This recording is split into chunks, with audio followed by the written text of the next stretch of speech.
গোলাঘাট জিলাৰ দেৰগাঁৱৰ সমীপৱৰ্তী চৰকাৰী মাধ্যমৰ অন্যতম এক অগ্ৰণী শিক্ষানুষ্ঠান গুণীপ্ৰভা দত্ত উচ্চ মাধ্যমিক বিদ্যালয়ৰ অৱসৰপ্ৰাপ্ত প্ৰধান শিক্ষক দিব্য বৰাৰ বিদায় সভা সম্পন্ন।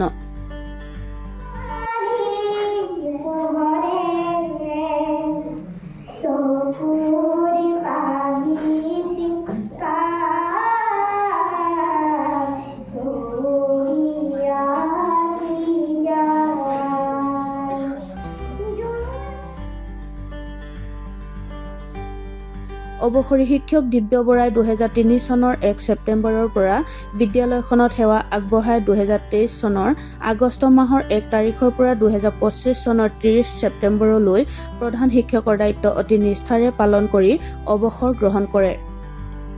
অৱসৰী শিক্ষক দিব্য বৰা এজন লেখক হিচাপেও সুকীয়া পৰিচয় আছে।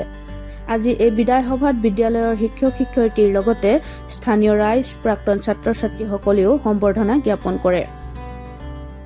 পুৱা সদ্য অৱসৰী শিক্ষকজনক বিদ্যালয়ৰ শিক্ষক শিক্ষয়িত্ৰী ছাত্ৰ ছাত্ৰীসকলে আদৰি আনে। বিদায় সম্ভাষণ গ্ৰহণ কৰি দিব্য বৰা আৱেগিক হৈ পৰা দেখা যায়। মোৰ সঁচাকৈয়ে ভাল লাগে, যেতিয়া মানুহে মানুহক মূল্যাংকন আনে কৰে তেতিয়াহে গম পোৱা যায় যে মই কি।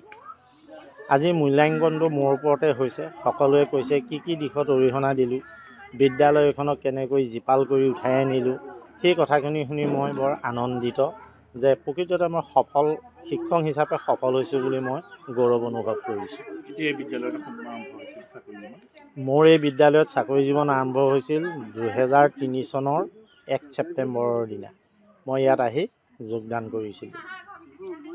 শিক্ষক হিচাপে মই 2023 চনৰ 1 আগষ্টৰ পৰা দায়িত্ব ল'লোঁ আৰু 2025 চনৰ 30 ছেপ্টেম্বৰৰ দিনা মই অৱসৰ গ্ৰহণ কৰিলোঁ।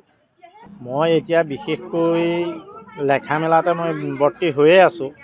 আৰু অলপ মই লিখিবলৈ চেষ্টা কৰিছোঁ। ৰাইজে যিহেতু মোৰ দুটা সংকলন সুন্দৰভাৱে আদৰি ল'লে, বহু জেগাৰ পৰা প্ৰশংসা পাইছোঁ। সেইকাৰণে মই লেখাৰ এটা প্ৰেৰণা পাইছোঁ আৰু এতিয়া পুনৰ মই সমাজৰ দুখ ত্ৰুটিবোৰ আঙুলিয়াই পুনৰ আকৌ গল্প লিখাতে মনোনিৱেশ কৰিছোঁ। আজি আমাৰ বিদ্যালয়ৰ প্ৰাক্তন প্ৰধান শিক্ষক শ্ৰী দিব্য বৰা ছাৰৰ আনুষ্ঠানিকভাৱে বিদায় সভা অনুষ্ঠিত কৰা হ'ল আৰু আমাৰ অনুষ্ঠানটো খুব ভালকেই পাৰ হৈ গৈছে আমি ক'ব পাৰোঁ।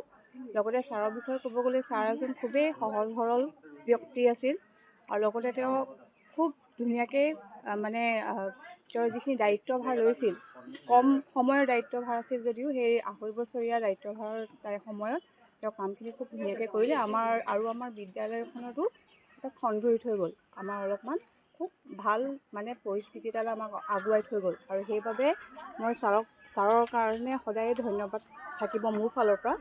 আৰু এতিয়া তেওঁৰ অৱসৰ জীৱন যাতে সুসময় হওক, তেওঁৰ যিখিনি কৰিবলগীয়া কাম আছিল সেইখিনি চাগে ভালকৈ কৰি যাব পাৰে আৰু তেওঁৰ সুস্বাস্থ্য মই কামনা কৰিছোঁ। গোলাঘাটৰ পৰা পল্লৱিকা বৰুৱাৰ ৰিপৰ্ট, সময় অসম।